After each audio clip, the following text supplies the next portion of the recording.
그동안 잘 지내셨습니까? 네. 예수교회에 오면 항상 기가 죽습니다. 네. 다들 하나님 은혜로 또 일정적으로 사시고 또 풍성한 삶을 사신다는 또 믿음의 소문을 또 많이 듣기 때문입니다. 어제는 우리 강태현 자매님이 저희 조였는데 간증 듣고 제가 은혜를 받았습니다. 또 하나 배웠습니다. 부지런보다 더 상위에 있는 부지런이 바지런이라고 어제 간증 속에서 제가 배웠습니다.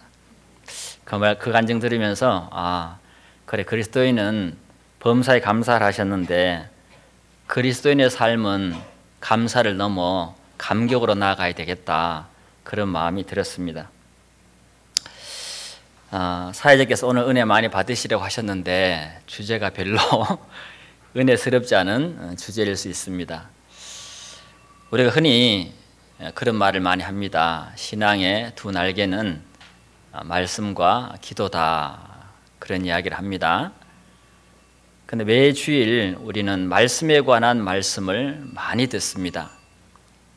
아직 설 끝날 때 안 됐는데 종을 쉬네요. 네. 말씀에 관한 말씀을 매주 선포가 됩니다.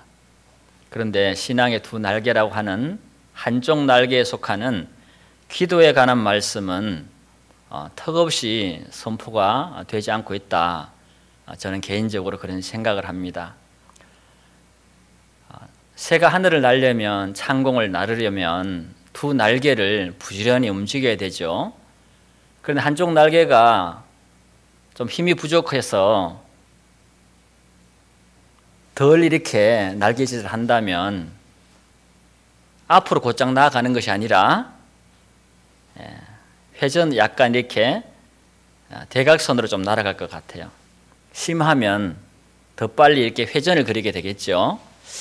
그래서 어쩜 우리가 성경은 많이 배우고 많이 아는데 그 약속의 말씀을 붙들고 진짜 그 말씀을 이루어낼 수 있는 능력을 부어주실 하나님 앞에 능력을 구하는 그 기도가 부족해서 우리가 어쩌면 신앙을 어떤 사람은 작은 동그라미, 어떤 사람은 큰 동그라미를 좀 그리고 있지 않는가 오다가 그런 생각도 들었습니다. 오늘의 말씀의 제목은 인기 순위에 많이 밀리는 기도와 금식이 되겠습니다. 2018년 초에 저희들이 목포 교회에서 21일 동안 1월 1일부터 21일까지 금식 기도를 했습니다. 각자의 직업에 맞추어서, 건강에 맞추어서 한 끼 할 사람, 두 끼 할 사람, 세 끼 할 사람, 그것은 각자 마음에 정하고 금식 기간은 21일로 정해서 금식 기도를 드렸습니다. 그 금식, 발음이 잘 안 되네요. 죄송합니다. 금식인데 김식으로 나옵니다. 긴장했나 봅니다. 그 금식 기도의 제목 중에는 저희 교회에 큰 그 채무 5억 주고 샀는데 어쨌든 이런저런 사연이 있어서 4억 5천으로 늘었어요. 그래서 우리가 도저히 우리 식구들 얼마 안 되는데 감당할 능력이 안 됐습니다. 그래서 그 기도 제목 중에 하나가 우리는 갚을 능력이 없으니 하나님 아버지는 모든 걸 갖고 계시고 부자시니까 은혜를 좀 입혀달라고 그렇게 기도를 했었습니다.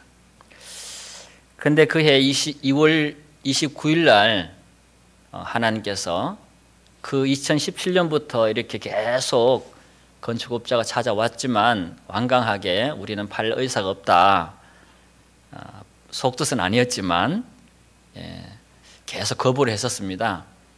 그러다 보니까 이 사람들이 여기는 그냥 옆에 있는 다른 업체와 같이 돈을 지불해 가지고는 사연이 너무 많은 교회라 제가 스토리를 다 이야기했거든요. 여기 있는 성도님들은 이 예배당을 떠나면 죽는 줄 안다. 사실이었고 많이 주면 가죠. 가는데 그 예배당에 대한 사랑이 너무 많았기 때문에 그것만 얘기를 한 거죠.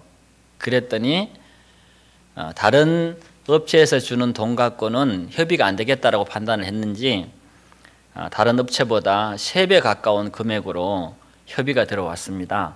그래서 최종 18억의 보상을 받게 됐어요. 주변에는 평당 250 정도 받았어요. 그런데 저희들은 평당 740만 원 정도 그렇게 받았습니다. 그래서 이제 저희들이 빚도 다 갚고 새로운 예배당을 더 넓은 땅과 더 넓은 건물을 얻어서 이사를 와서 지금 또 하나님을 섬기고 있습니다. 그때 우리가 그렇게 금식 기도를 한 것은 일반적인 우리가 평상시에 드려왔던 기도로서는 이제 이 문제를 해결할 기미가 보이지 않는다. 하나님의 특별한 은혜를 구하자, 그런 취지가 있었습니다. 감사하게도 하나님은 그해 저희들이 그런 기도에 응답을 들어주셨습니다.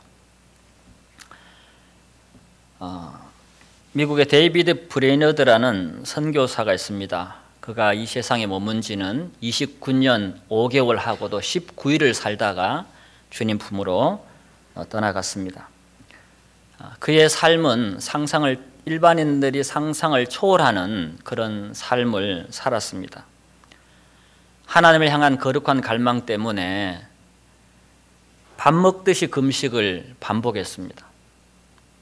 그리고 인디언들에 대한 영혼에 대한 특별한 그 사랑 때문에 날마다 하나님 앞에 금식하며 기도하고 자신의 경건한 삶이 무너질까 봐 두려워서 끊임없는 믿음의 투쟁을 하고 있었습니다. 우울증과 폐결핵이 늘 그를 괴롭혔지만 그는 거기에 굴하지 않고 기도를 결코 미루거나 늦추지 않았습니다. 그러다가 어느 날 여리고 성처럼 굳게 닫혀있던 그 인디언 사람들의 마음을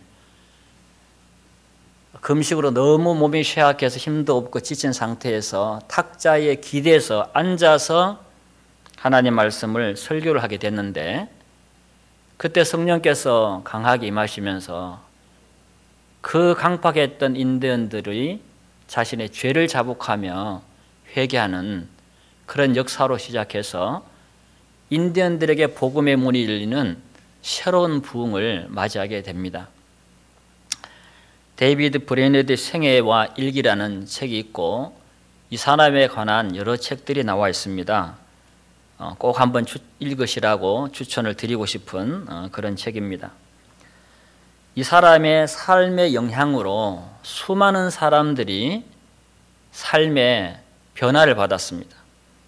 18세기에 특히 선교사들에게 큰 영향을 미쳤는데 18세기에 윌리엄 캐리, 19세기에 헨리 마틴, 20세기에 짐 얼리어트, 각 세계를 대표하는 선교사들이 이 데이비드 브레이너드의 생애와 일기를 읽고 자신의 삶을 하나님께 바치는 계기가 되었다라고 고백을 합니다.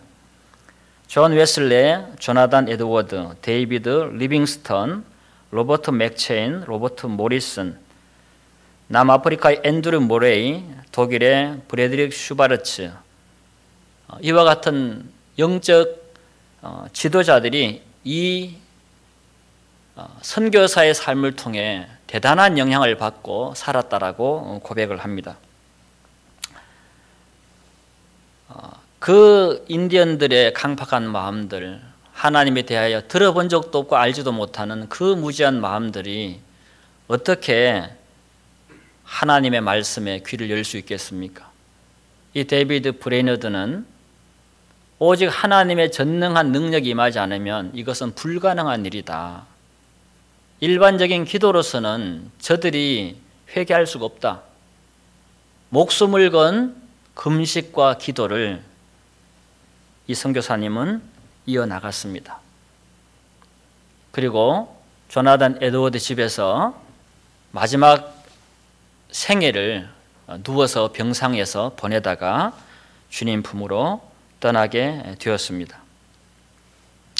저도 이번에 책을 몇 권 읽었는데 굉장히 감동을 받았습니다. 제 자신이 너무나 부끄러웠고 맛있는 거 좋아하고 먹는 것을 즐기는 한 사람으로서 정말 육신의 것을 너무나 사랑한 나머지 내 영혼을 위해서 단 며칠도 금식할 수 없는 그렇게 경건하지 않는 신앙을 가지고 내가 있구나, 그런 반성을 하게 되는 계기도 되었습니다.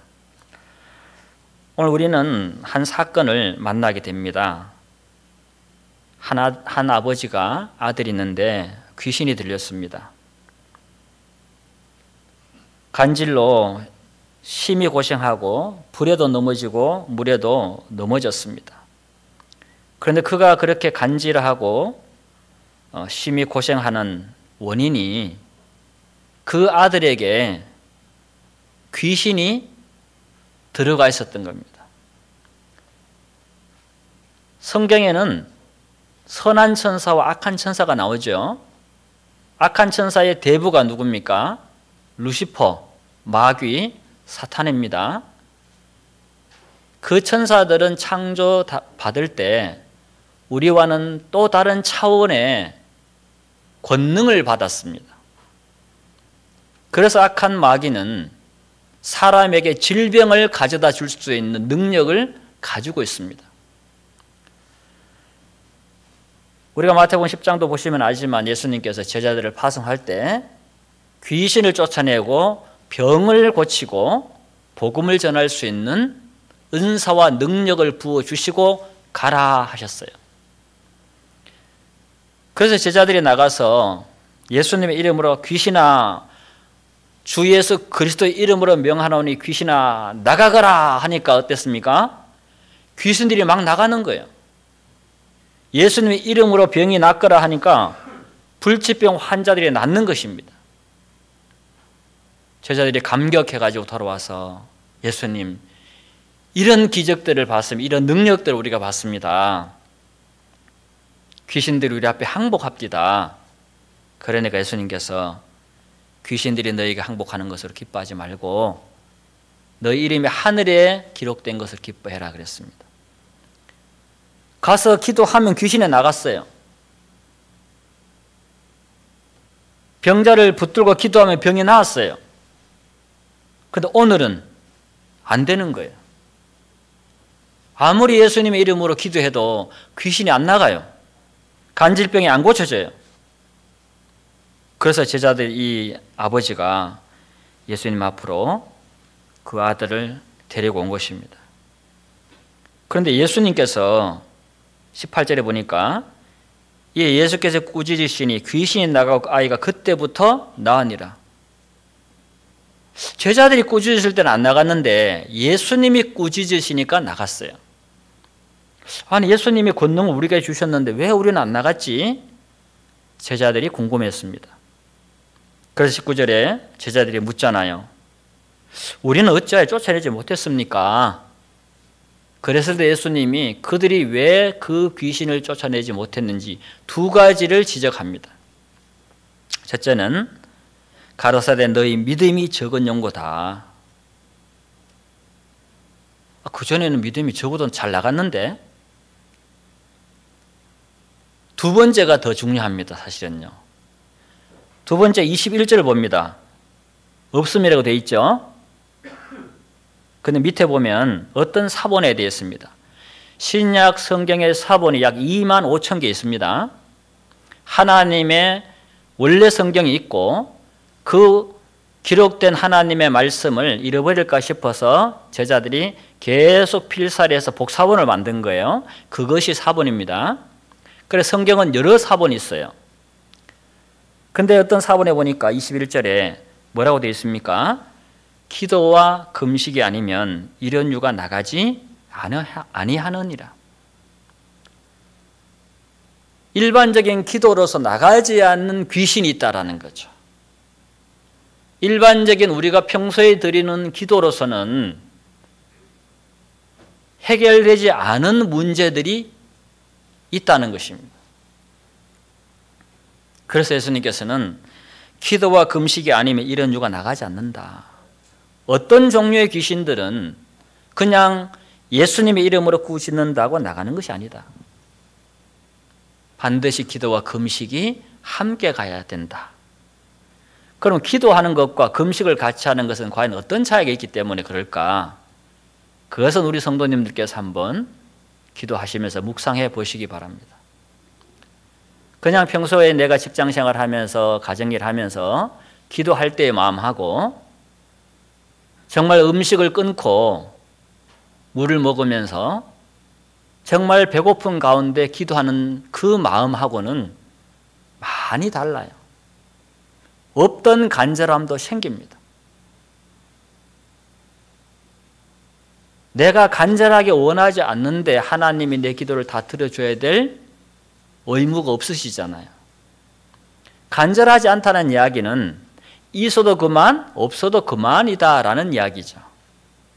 더 심하게 얘기하면 있으면 좋고 없으면 말고 그닥 원하지 않는다라는 거죠. 그런데 어떤 사람이 금식하면서 하나님 앞에 간절하게 기도하는 그것은 그 사람에게 없으면 안 되는 것이기 때문에 그는 절박한 마음으로 하나님 앞에 매달리는 것입니다. 물론 금식이 내가 원하는 것을 하나님께 받아내기 위한 단순한 수단으로만 생각한다면 그것 또한 금식 기도에 대한 오해이긴 합니다만, 그러나 성경에는 많은 사람들이 자신의 필요를 구하기 위해서 금식함으로 하나님께 매달립니다. 그런 과정 속에서 하나님의 선물을 구하다가 결국 누구를 만나느냐? 하나님 자신을 만나게 된다라는 것입니다. 하나님이 기도를 기뻐하는 이유는 어떤 동기든지 그 기도가 하나님을 찾는 것이기 때문에, 그러다가 하나님과 만날 수 있는 연결이 되기 때문에 하나님께서 기도를 기뻐하시는 것입니다. 기도와 금식이 아니면 이런 유가 나가지 않는다. 기도와 금식이 아니면 나가지 않는 종류의 귀신이 있는 것처럼 기도와 금식이 아니면 응답되지 않는 기도 제목도 있는 것입니다. 우리가 수년 동안 기도했지만 응답되지 않는 기도 제목이 어쩌면 여기에 해당할 수가 있습니다.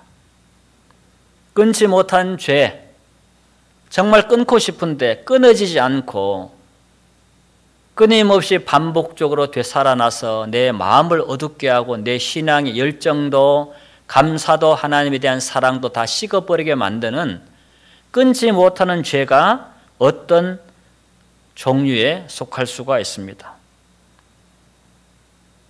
또 어떤 것은 어떤 중독일 수 있습니다. 정말 이 중독에서, 게임 중독에서, 아니면 술 중독에서, 아니면 인터넷 중독, 유튜브 중독, 핸드폰 중독에서 벗어나고 싶은데 내 의지와는 나의 마음은 안 그런데 자꾸만 핸드폰만 붙들고 있는 내 자신, 끊임없이 유튜브를 터치하고 있는 내 자신, 돌아서면 내 자신이 싫고 보기 싫은데 이게 절제가 안 되고 조절이 안 돼서 성경 보고 기도할 시간은 없는데 자꾸만 이놈의 유튜브만 두드리고 있는 거죠. 그래서 기도도 안 되고 마음은 어둡고, 그래서 자신이 더 비참하게 느껴지는 그런 자신으로부터 구원받고 싶은 그것이 그런 상태가 어쩌면 이런 종류에 속할 수가 있는 것입니다. 그래서 일반적인 기도로서 우리가 해결받지 못하는 문제, 우리가 벗어나지 못하는 어떤 죄나 벗어나지 못하는 중독이 있다면 정말 하나님 앞에 금식하고 기도할 필요가 있지 않을까 생각을 해봅니다. 성경에는 수많은 금식에 관한 기도가 기록되어 있습니다. 자, 우리 역대하 20장을 하나 보겠습니다. 역대하 20장.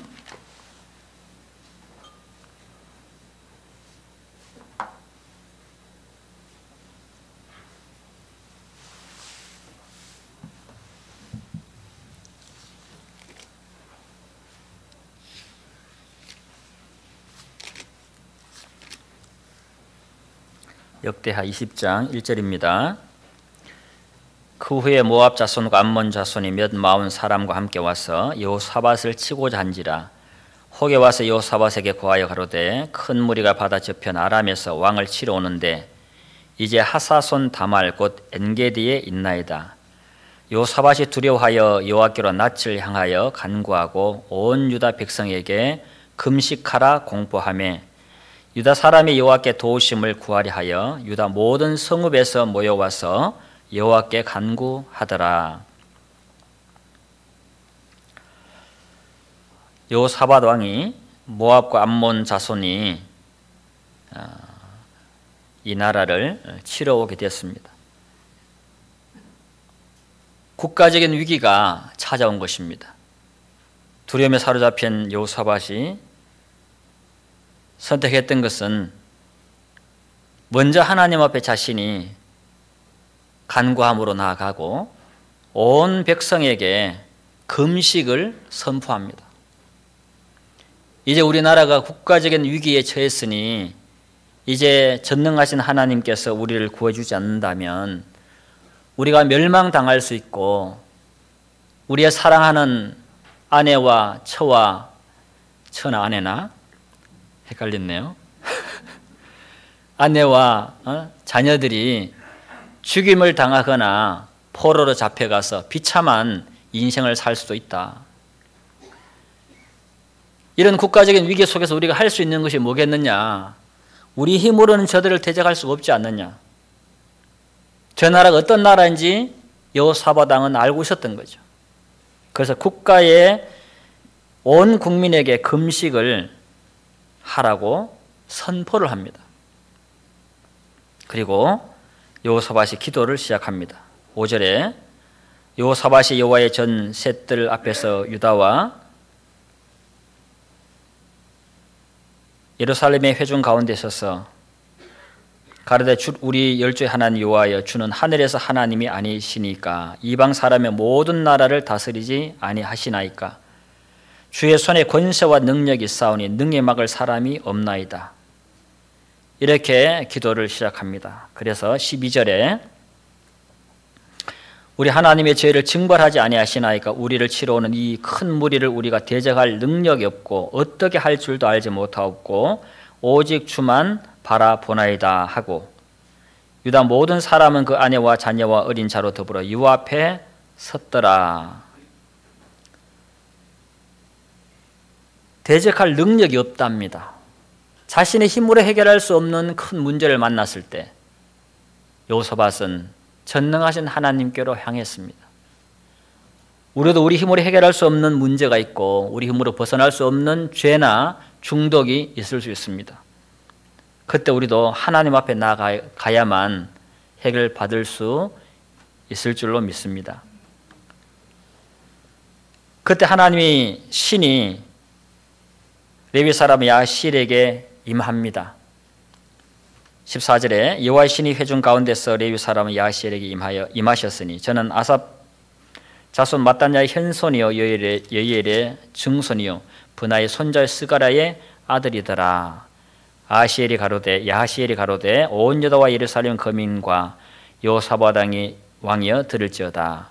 여호와께서 너에게 말씀하시길 이 큰 무리로 인하여 두려워하거나 놀라지 말라. 이 전쟁이 너에게 속한 것이 아니요 하나님께 속한 것이니라. 그들이 하나님 앞에 금식하고 나갔을 때에 하나님의 응답이 왔습니다. 그들이 금식하고 기도하지 않았다면 하나님은 침묵하셨을 겁니다.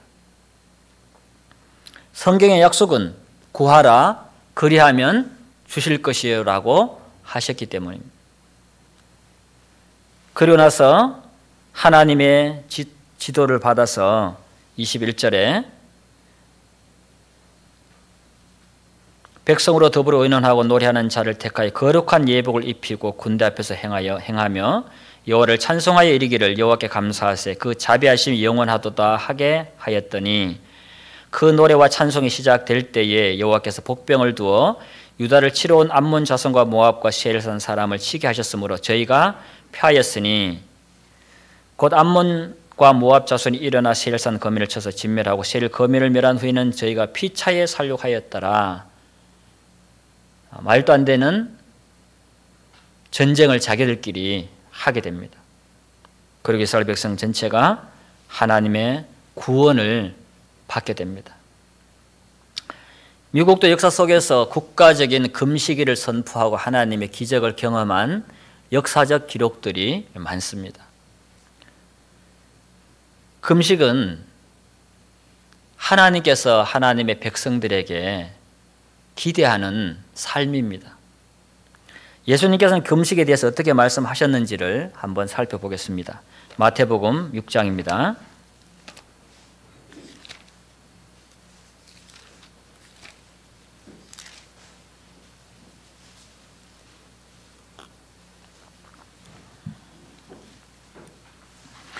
여호사밧 왕이 평소에 기도하지 않았겠습니까? 그렇게 하나님을 경외하는 사람이 평소에도 늘 기도했을 것입니다.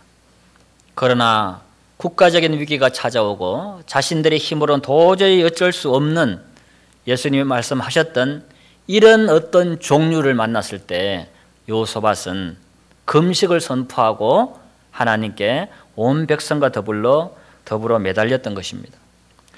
마태복음 6장을 봅니다. 6장 3절입니다. 너는 구제할 때에 오른손에 하는 것을 왼손이 모르게 하여 그랬습니다. 5절에 또 너희가 기도할 때에 너희 외식하는 자와 같이 되지 말라. 그리고 6절에 너는 기도할 때에 내 골방에 들어가 문을 닫고 은밀한 중 계신 내 아버지께 기도하라. 지금 예수님께서는 너희가 구제할 때에 기도할 때에 이렇게 말씀을 하고 있습니다. 너희가 만약, 영어로는 if라 그러죠. 만약 기도할 때가 아니고 너희가 기도할 때라고 하십니다. 그래서 그리스도인들의 삶 속에서는 구제와 기도가 일상적인 그러나 경건한 의무였다라는 거죠.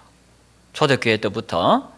그래서 사도 바울도 내가 이 일을 힘쓴다, 구제를 그렇게 서신서에 기록하고 있고, 사도행전 10장에서 고넬료도 기도와 구제를 힘썼어요. 하나님께서 너희의 기도와 구제를 기억하셨다. 기도만 기억했다고 한 게 아니라 기도와 구제를 기억하셨다. 왜? 구제에 대한 하나님의 뭐가 있습니까? 약속이 있어요.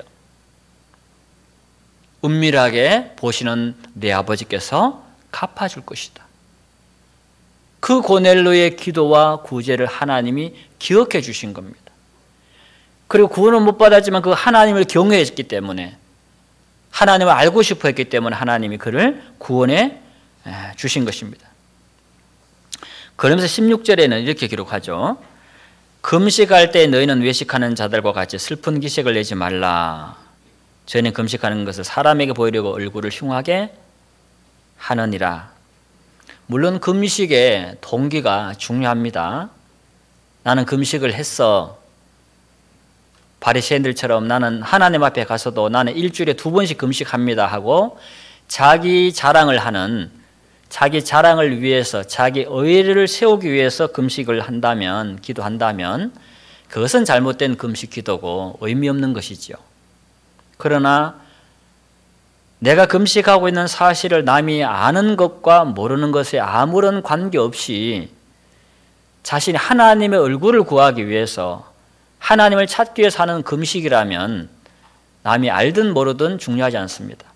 그 금식 기도 자체를 하나님이 기뻐하시고 그의 기도에 하나님은 귀를 기울이실 것입니다.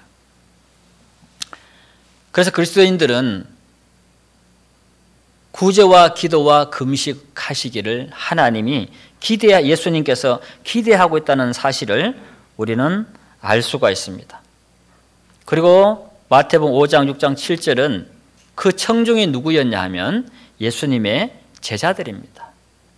제자들이 하나님의 백성으로서 어떻게 살아가야 되는지 그들의 합당한 삶을 가르쳐 주시는 거예요.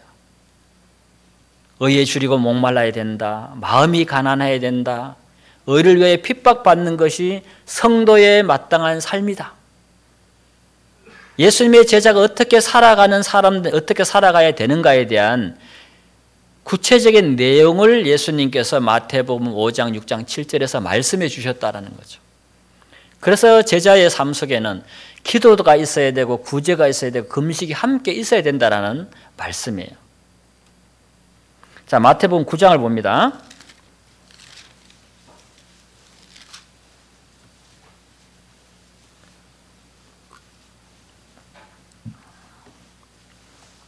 마태복음 9장 14절입니다. 그때에 요한의 제자들이 예수께 나와 가로되 우리와 바리새인들은 금식하는데 어찌하여 당신의 제자들은 금식하지 아니하나이까? 예수께서 저에게 이르시되 혼인집 손님들이 신랑과 함께 있을 동안에 슬퍼할 수 있느뇨? 그러나 신랑을 빼앗길 날이 이르리니 그때에는 금식할 것이니라. 요한의 그 당시에 바리새인들, 유대인들, 요한의 제자들 전통적으로 늘 금식하는 삶이 그들의 일상이었습니다. 그런데 가만히 보니까 요한의 제자들이 가만히 보니까 자기들은 금식을 하는데 금식하면서 기도하고 영성훈련을 하는데 예수님과 제자들은 금식을 안 하고 잘 먹고 살아. 궁금했던 거죠. 아니 왜 당신과 당신의 제자들은 금식 안 합니까? 그러니까 예수님의 대답이 15절에 혼인집 손님들이 신랑과 함께 있을 동안에 슬퍼할 수 있느냐? 정말 기쁘고 즐거운 날인데 신랑이 결혼하는 날인데 왜 금식하겠냐? 잔치집에서 즐거워해야지. 그러나 신랑을 빼앗길 날이 이르리니 그때는 금식할 것이니라. 금식을 하지 말아야 할 때가 있고 금식을 해야 할 때가 있다라고 예수님께서 선을 그어주신 거예요. 그러나 지금은 금식할 때가 아니다. 지금은 즐거워할 때다라는 거죠. 왜? 신랑이 함께하고 있기 때문에. 혼인집 손님들이 신랑과 함께하고 있을 이때가 언제냐면 예수님께서 육신을 입고 제자들과 이 땅에서 사역하고 있을 때예요. 그러나 그랬습니다. 그러나 신랑을 빼앗길 날이 이르리니 그때는 금식할 것이니라. 그때는 금식을 해라 그랬어요. 그러면 신랑을 빼앗길 날이 언제냐? 예수님께서 십자가에서 돌아가시고 3일 만에 부활하시고 승천하신 그 날이 신랑을 빼앗긴 날입니다.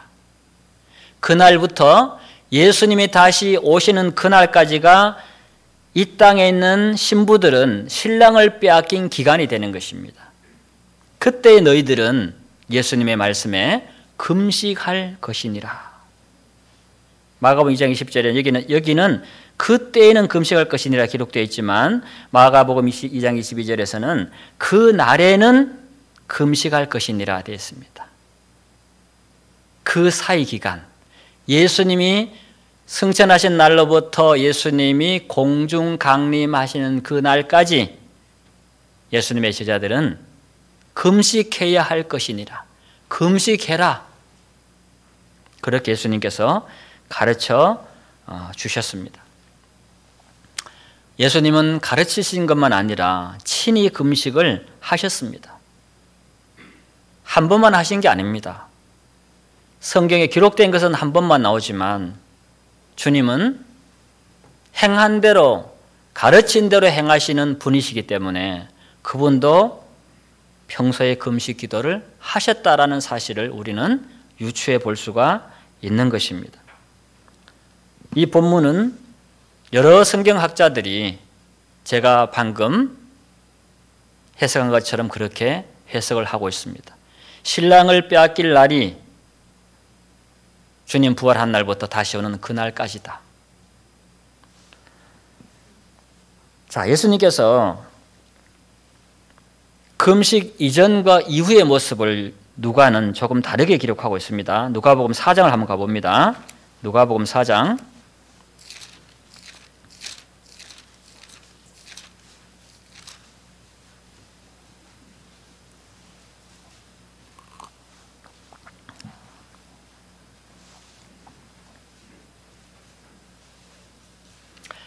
참고로 오늘은 금식, 기도와 금식 1부입니다.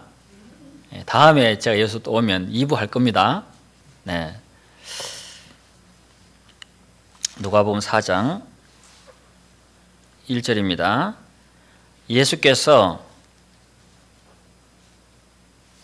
성령의 충만함을 입어 요단강에서 돌아오사 광야에서 40일 동안 성령에게 이끌리시며 그랬습니다. 요단강에서 예수님께서 세례를 받으실 때 하늘이 열리고 하늘에서 이는 내 사랑하는 아들이요 내 기뻐하는 자니라는 하나님의 음성이 들렸습니다.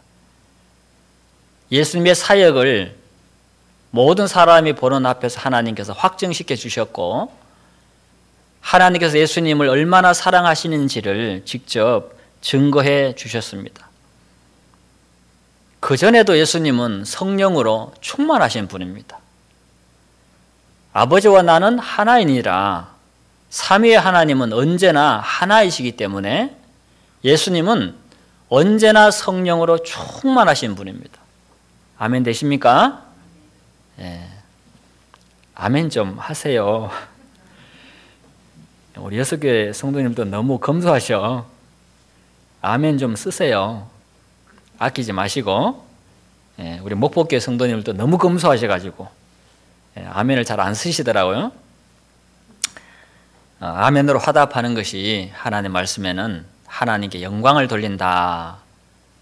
그렇게 말씀합니다. 내 안에 있는 믿음이 진리가 선포될 때 아멘으로 화답하면 내 영혼이 생기를 얻습니다. 춤을 춥니다. 왜 아멘을 안 하고 싶겠습니까? 왜 안 하게 될까요? 내 마음이 그만큼 굳어져 있다라는 증거입니다. 하나님의 진리가 내게 생명을 주셨던 진리가 선포되고 내 마음에 정말 아멘이 되는데 소리내서 아멘으로 화답하지 않는 것은 내 신앙이 굳어있기 때문에 그런 거죠. 내 마음이 굳어있기 때문에 그런 거. 그건 좋은 거 아니에요. 의도적으로라도 아멘, 아멘 하면 내 영혼이 생기와 활력을 얻게 될 줄로 믿습니다. 아멘. 안 하면 내게 해야지.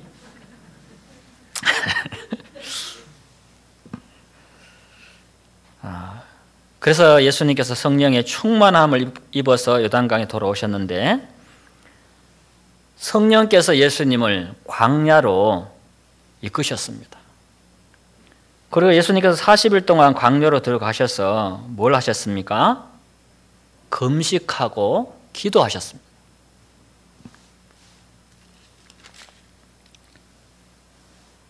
마귀 시험을 다 받고 나서 13절에 마귀가 모든 시험을 다한 후에 얼마 동안 떠나니라. 자, 예수님조차도 마귀가 예수님을 무너뜨릴 수 있다라고 생각했을까요? 그렇게 생각할 수도 있겠죠. 그러나 자기가 대적해서 하나님에게 박살나고 난 뒤에 야, 하나님의 나를 너무나 아름답고 지혜가 출중하게 만들고 내게 엄청난 권능을 주셨기 때문에 내가 하나님과 맞짱을 뜨면 이길 법도 했는데 맞짱 주먹 한번 잽 한번 못 뻗어보고 박살나고 쫓겨났단 말이에요. 그래 마귀는 하나님의 권능을 아는 거죠. 그 예수님이 누굽니까? 귀신들이 더 잘 알잖아요. 하나님의 아들이다 이 말입니다. 그런데도 결코 이길 수 없는 예수님인데도 마귀는 예수님을 무너뜨리기 위해서 말씀으로 시험했습니다. 자, 우리의 대장 되시는 예수님을 마귀가 시험했다면, 무너뜨리려고 공격했다면 우리 같은 피레미들은 가만 놔두겠습니까? 밥입니다, 밥. 그래서 우리는 결코 우리의 힘으로, 지혜로, 능력으로 마귀를 이길 수가 없고 우리의 지식으로 마귀의 모든 술수를 간파할 수가 없는 거예요. 수많은 부비 출입과 수많은 함정과 수많은 속임수가 우리의 삶 속에, 생각 속에, 환경 속에 놓여 있다 이 말입니다. 내 의지와 상관없이 지뢰를 밟고 내 의지와 상관없이 부비트랩의 그 선을 건드려서 우리는 영적인 심각한 상처를 입고 살아갈 경우가 굉장히 많다라는 거죠. 그걸 모를 뿐이죠. 자신의 영혼이 얼마나 피폐하고 망가졌는지를 모르면 그냥 살 수밖에 없는 거잖아요. 분명히 암이 걸렸는데 몰라.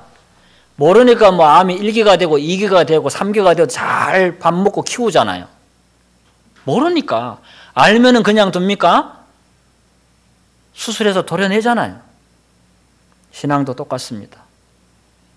나를 모르면 적을 이길 수가 없는 거예요. 그래서 신앙은 알아야 되는 것입니다. 하나님과 우리 주 예수 그리스도를 아는 것이 영생이라고 그랬잖아요. 하나님을 알아야 되고 나를 알아야 되고 사단을 알아야 된다라는 거죠. 그런데 14절에 보니까 예수께서 성령의 권능으로 갈릴리에 돌아가시니 그 소문이 사방에 퍼졌고, 성령의 충만함을 입고 들어가셨는데 이제 성령의 능력으로 성령의 권능으로 갈릴리에 돌아가셨다라고 기록을 하고 있습니다. 성령 충만한 가운데 광야로 들어가셨던 그 성령의 능력이, 성령의 권능이 금식을 마치시고 나서는 그 능력이 드러나기 시작했다 이 말입니다. 사실 여러분 안에도 성령 다 거하시잖아요. 예수님이 우리 안에 사실은 충만히 거하시잖아요. 예수님이 우리한테 조금 이렇게 있는 게 아니잖아요. 성령께서 온전히 우리 안에 거하신다. 우리 안에 충만하단 말이에요. 근데 우리에게 드러나는 것과 우리에게 역사하는 것은 다른 문제라는 거죠. 내 안에 충만히 거하시는 것은 모든 신자에게 주어진 값없는 은혜지만 그 성령께서 우리를 통해서 드러나시고 활동하시고 역사하는 부분은 다른 문제라는 것이죠. 그래서 예수님께서는 사역을 시작하기 전에, 공적 사역에 들어가기 전에 금식 기도를 통해서 이 사역을 준비하신 겁니다. 그 하나님은 그렇게 준비를 시켰습니다. 그럼 바울 사도는 어떨까요? 사도행전 9장에 보면 바울 사도가 사흘 동안 보지 못하고 먹지도 마시지도 않고 기도하고 있습니다. 그때 아나니아가 찾아가서 복음을 전해줍니다. 사울은 구원받을 때부터 금식을 통해서 기도하면서 자신의 모습을 보게 되었고 자신을 불렀던 예수님에 대해서 생각하게 되었고 아나니아가 전해준 복음을 통해서 구원받게 됩니다. 금식하면서 배고픈데 금식할 정도로 그 사람의 마음이 가난하다면 그 사람이 금식하면 다른 생각하겠습니까? 밥을 못 먹었으니 배가 고프니 오늘 저녁에는 내가 게임이라도 한 판 해야 되겠다. 너무 배고프니까. 배고픔을 잊기 위해서 오늘 저녁에는 아주 로맨틱한 영화를 한 편 봐야 되겠다. 그런 생각이 들겠냐고요. 곡기를 끊어가면서 하나님 앞에 기도하고자 하는 소원을 가진 사람이 다른 데 마음이 뺏기겠냐는 거죠. 그래서 금식하는 사람은 그 마음이 하나님 앞에 집중하고 몰입할 수밖에 없는 사연을 가진 사람이고 간절함을 가진 사람인 것입니다. 그런 사람의 기도에 하나님이 귀를 기울이지 않는다면 어떤 사람의 기도에 하나님이 귀를 기울이겠습니까? 고린도후서 6장 하나 봅니다. 고린도후서 6장.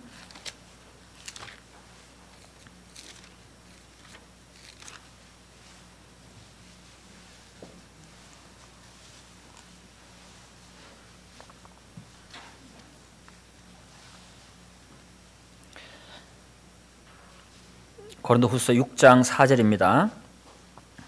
오직 모든 일이 하나님의 일꾼으로 자천하여 많이 견디는 것과 환난과 궁핍과 곤난과 매맞음과 갇힘과 요란한 것과 수고로움과 자지 못함과 먹지 못함과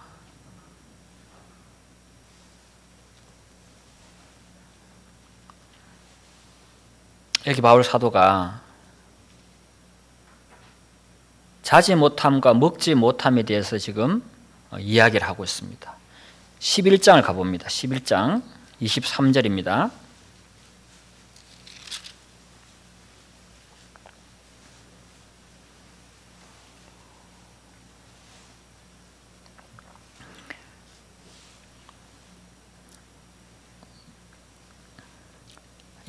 저희가 그리스도의 일꾼이냐 정신없는 말을 하거니와 나도 더욱 그러하도다.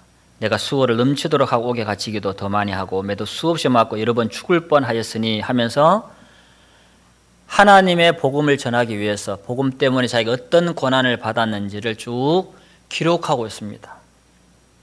이게 바울 사도가 자기를 자랑하는 거 아니죠? 자기를 드러내는 거 아니잖아요. 하나님이 자신에게 어떻게 역사하셨는가를 고백하고 있는 거예요. 그러면서 27절에 또 수고하고 애쓰고 여러 번 자지 못하고 줄이며 목마르고 여러 번 굶고 춥고 헐벗었노라. 이 외일은 고사하고 오히려 날마다 내 속에 눌리는 일이 있으니 곧 모든 교회를 위하여 염려하는 것이라.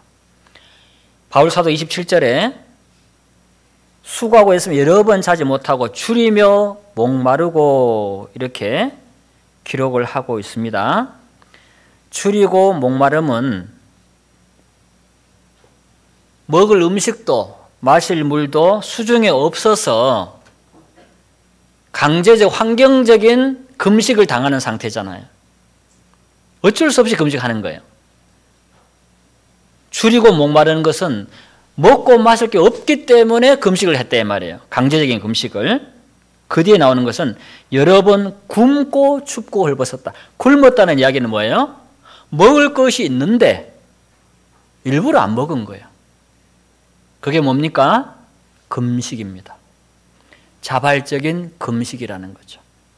자신의 신앙을 위해서, 복음을 위해서, 형제 자매를 위해서 하나님의 일반 은총이 아닌 특별 은총이 필요할 때 바울은 금식하며 기도했다라는 것입니다. 자, 일반 은총은 그렇잖아요.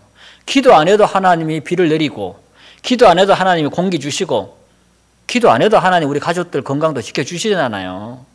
기도 안 해도 운전하다 깜빡깜빡 졸았는데 하나님이 교통사고 안 나게 지켜주시잖아요. 기도 안 해도 암 안 걸리고 지금까지 잘 살아오게 해주셨다 이 말이에요. 하나님이. 그는 믿는 사람이나 믿지 않는 사람에게 하나님 일반으로 베푸시는 은혜, 그것을 일반 은총이다 그럽니다. 뭐 신학적인 용어로. 신학대학 가면 이제 하는 그런 이야기들이 있습니다. 그러나 특별 은총이 있습니다. 특별 은총. 그것은 거듭난 자에게만 주는 것이고 기도하는 자에게만 주는 거예요. 특별 은총은. 바울 사도는 그걸 알았기 때문에 의도적으로 자발적으로 금식 기도를 많이 했습니다. 금식 기도가 율법이 아닙니다, 여러분. 은혜입니다. 아멘? 금식 기도하고 싶은 소원을 주셔서 그 사람 은혜 받은 사람 아니에요. 그래서 금식 기도는 은혜라니까요. 그 마음이 일어난 것 자체가 은혜요. 금식하며 기도하는 그 기간 자체가 하나님께 마음이 가장 가까이 있는 상태이기 때문에 그 자체가 은혜요. 그리고 금식 기도를 통해서 했던 그 기도점이 응답됨으로 인해서 그것이 은혜인 것입니다. 금식 기도합시다. 아이고 나를 율법으로 멜라 그러네. 그거는 성경에 대한 무지함 때문에 나오는 생각이에요. 금식 기도 자체가 은혜입니다, 여러분. 그동안 해결받지 못한 기도 제목이 있습니까? 벗어나지 못한 어떤 중독이 있습니까? 여러분 올해 한번 작정하고 금식 한번 해보지 않겠습니까? 목포에서 온 어떤 키 작은 목사가 금식하라 하더라 그렇게 생각하지 마시고 데살로니가서 2장 13절에 있는 말씀처럼 너희가 하나님의 말씀을 받을 때에 사람의 말로 받지 아니하고 하나님의 말씀으로 받음이니 진실로 그러하다. 이 말씀이 너희 믿는 자 속에서 역사하느니라. 여기서 전하는 하나님의 말씀이 여러분 하나님의 말씀으로 인정하신다면 김규련 목사님의 말이구나, 김성호 목사의 말이구나, 문전한 목사의 말이구나 이렇게 생각하면 안 된다는 거죠. 말씀의 최종 권위는 하나님이 가지고 계시고 우리는 그냥 도구일 뿐이에요. 우리는 아무것도 아니에요. 하나님이 설교자의 입을 빌려서 여러분에게 말씀하는 거잖아요. 설교는 항상 그렇게 드려야 되는 겁니다. 그래야 하나님의 그 권위에 있는 말씀이 내 마음에 더 무게 있게, 힘 있게, 은혜롭게 다가오는 거예요. 저 목사는 키도 작고 설교자를 쳐다보고 생각하면 말씀에 대한 대단한 오해를 하는 거죠. 사도행전 13장을 한번 가봅니다. 사도행전 13장.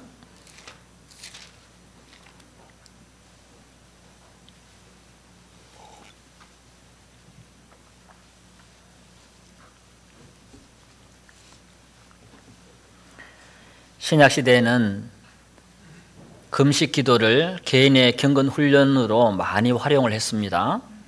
개인으로 경건 훈련을 할 뿐 아니라 금식을 회중이 또는 온 교회가 집단적으로 경건 훈련으로 하기도 했고, 함께 하나님의 어떤 인도함을 받거나 중대한 하나님의 도움을 구할 때, 뜻을 구할 때 함께 금식하면서 기도했습니다. 13장 1절입니다.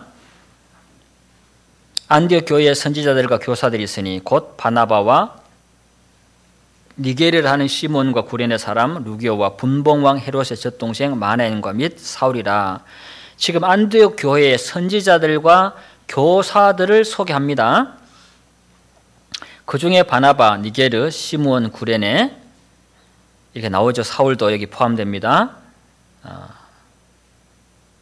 2절에 주를 섬겨 금식할 때에 성령이 가라사대 내가 불러 시키는 일을 위하여 바나바와 사울을 따로 세우라 하시니, 자, 여기는 금식을 뭐라고 지금 성령께서 누가를 통해 기록하셨냐면은 금식이 뭐 하는 거라고요? 주를 섬기는 한 모습이다라는 것입니다. 금식이 주님을 섬기는 한 방편이에요. 한 방법이에요. 금식은 고행이 아닙니다. 예. 금식은 은혜고, 금식은 하나님, 주님을 섬기는 거예요. 금식하면서 오직 하나님께만 내 마음을 바치고 하나님께만 집중하는 것이고, 하나님의 말씀만 내가 듣는 거예요. 세상 모든 볼륨을 줄이고 유튜브를 끄고 TV를 끄고 마음의 광야로 들어가는 것입니다. 그곳에는 하나님과 나만 있는 거예요. 그것이 금식하는 기간의 마음의 환경인 것입니다. 그리고 3절에 보니까 이에 금식하며 기도하고 두 사람에게 안수하여 보내니라. 자, 함께 모여서 금식 기도를 하는데 하나님께서 특별한 사명에 대한 계시를 주셨어요. 뭐라고요? 형제자매들이 집단적으로 함께 주를 섬겨 금식하고 있는데 성령께서 나타나셨어요. 그래서 계시가 있었습니다. 내가 불러 시키는 일을 위하여 바나바와 사울을 따로 세워라. 성령의 계시가 나타났다고요. 금식하면서 주님을 섬길 때. 두 번째는 그 사명을 수행할 수 있는 은혜와 능력을 성령께서 바나바와 바울에게 어떻게 했습니까? 부어주셨습니다. 자, 4절에 두 사람의 성령의 보내심을 받아, 사람이 보낸 게 아니잖아요. 성령의 보내심을 받아 실루기아에 내려가 거기서 배 타고 구브로에 가서 살라미에 이르러 하나님의 말씀을 유대인의 여러 회당에서 전할세 요한의 수정자로 두었더라. 그래서 바울이 성령의 계시로 성령의 은혜와 권능을 받아가지고 가서 복음을 전하는데 능력이 나타나고, 죽은 유두고 청년을 위해서 끌어안고 기도하니까 죽은 청년이 살아나고, 안진뱅이를 위해서 기도 안진뱅이가 살아나는 하나님의 능력이 나타나고, 복음 전하게 회개의 역사가 나타나고. 어디서 시작됐습니까? 주를 섬겨 금식하면서 시작이 됐습니다.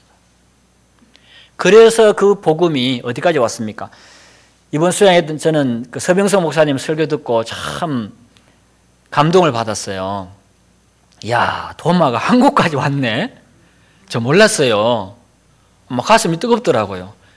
야, 예수님의 제자가 경북까지 왔구나.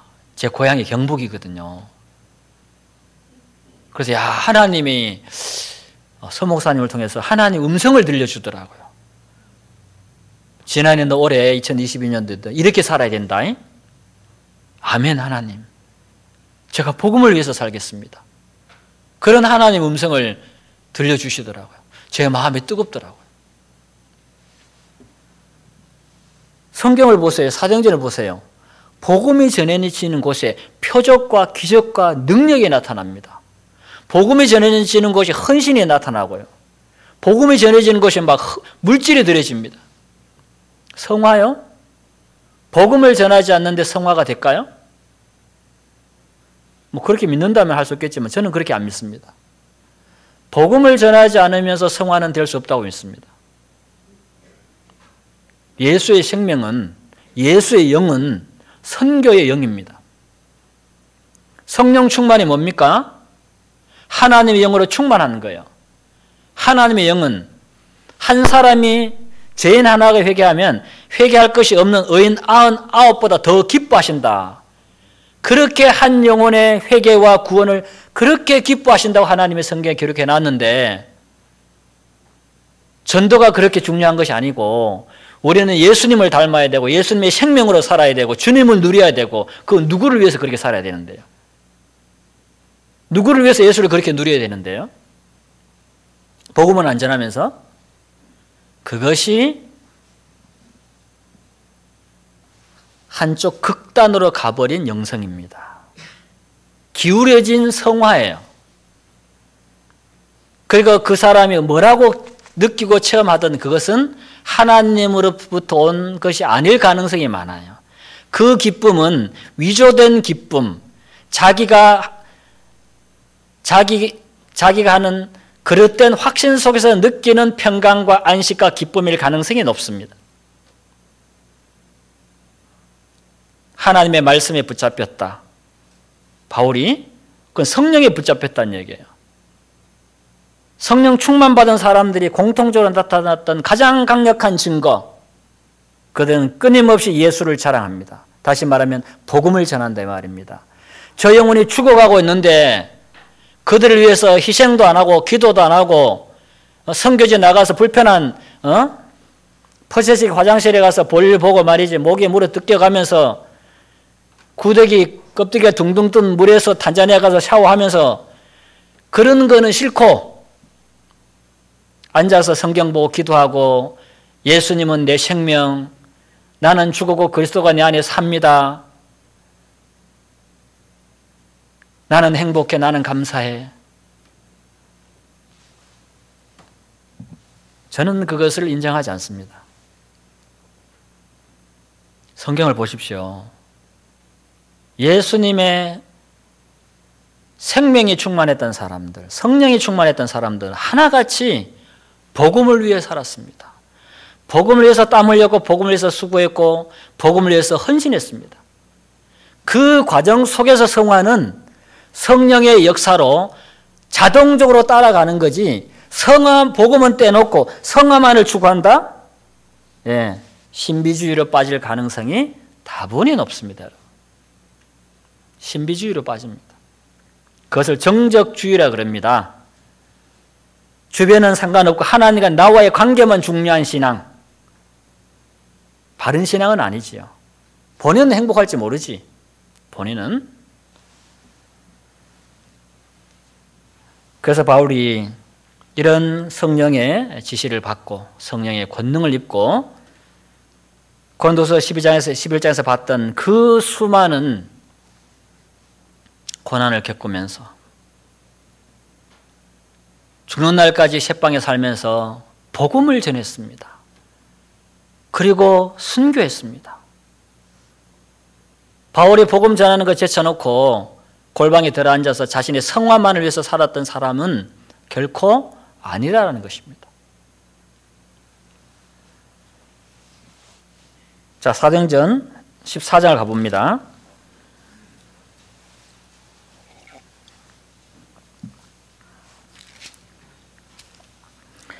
바울과 바나바가 보냄을 받았지요. 성령의 보냄을 받았습니다. 이에 이고니온에서 두 사도가 함께 유대인의 회당에 들어가 말하니 유대와 헬라의 허다한 무리가 믿더라. 그러나 순종치 아니하는 유대인들과 이방인들의 마음을 선동하여 형제들의 악감을 품게 하거늘 두 사도가 오래 있어 주를 힘입어 담대히 말하니 주께서 저희 손으로 표적과 기사를 행하게 하여 주사 자기 은혜의 말씀을 증거하시니 복음을 전하니까 하나님이 거기에 하나님의 권능이 나타났다 이 말이에요. 저도 복음을 전하는데 이런 걸 몇 번 경험해 봤거든요. 할아버지가 7가지 암이 한 번에 나와버렸어. 의사가 못 믿겠다는 거지. 예? 복음을 전했는데 귀신이 나가요. 복음을 전했는데. 그런 복음을 전했는데 병이 나고 복음을 전했는데 귀신이 나가고 복음이 전해지는 곳이 하나님의 치유가 일어나는 것입니다. 죄사함을 받은 영혼이 기뻐 춤을 추게 되고 세상을 이기는 믿음이 들어오게 되고 예? 그것이 전부 복음과 함께 있는 것입니다. 그런데 어떻게 복음이 성경에는 이같이 큰 구원이다. 히브리서는 그렇게 기록을 합니다. 우리가 복음을 전하지 않는다면 우리와 하나님 사이는 거리가 멀다라는 증거입니다. 내 마음에는 하나님의 사랑이 별로 없다는 이야기예요. 성령으로 그만큼 충만하지 않다는 이야기고 말씀 충만이 적다는 이야기입니다. 복음을 전하지 않는다는 이야기는. 그러나 채워지면 전하게 돼 있다라는 거죠. 전하고 싶다라는 거죠. 전도해라 전도해라가 아니죠. 예.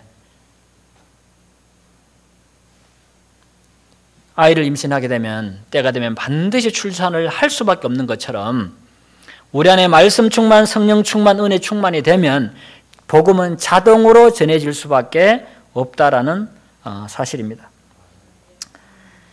그들이 이렇게 함께 기도와 금식할 때에 하나님께서 바나바와 바울을 다른 세 사람과 함께 선지자와 교사로 임명했을 뿐 아니라 이 바울과 바나바가 이 사명을 감당하려 보냄을 받은 그 이후에 이 사람들이 뭘로 칭함을 받느냐? 3절에 나오죠. 두 사도가 그랬어요. 두 사도가 누구예요? 바울과 바나바예요. 사도입니다. 하나님이 사도라고 말씀하셨어요. 4절에 그 성내 무리가 나뉘어 유대인들을 쫓는 자도 있고 두 사도를 쫓는 자도 있다. 지금 사도라고 얘기합니다.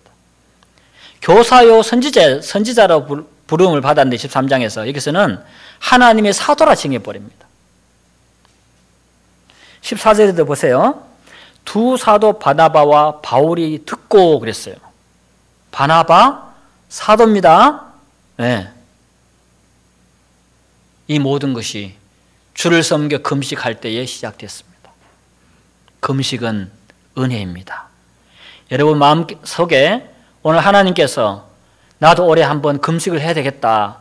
혹 그런 마음이 들거든 그 마음이 여러분의 마음이 아니고 하나님의 마음을 여러분에게 나누어 주신 것으로 믿으시기 바랍니다.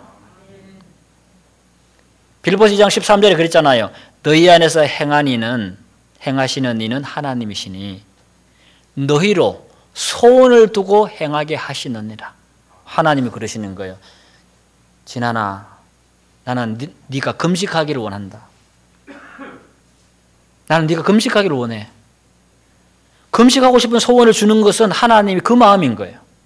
너는 금식해야 돼 지금. 네 교회를 봐. 네 가정을 봐.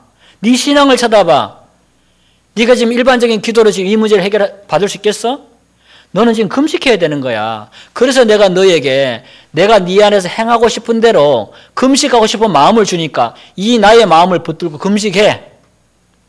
너 먹는 거 좋아하지만 내가 소원을 주었으니 그 소원을 이룰 수 있는 능력도 내가 함께 줄 거야.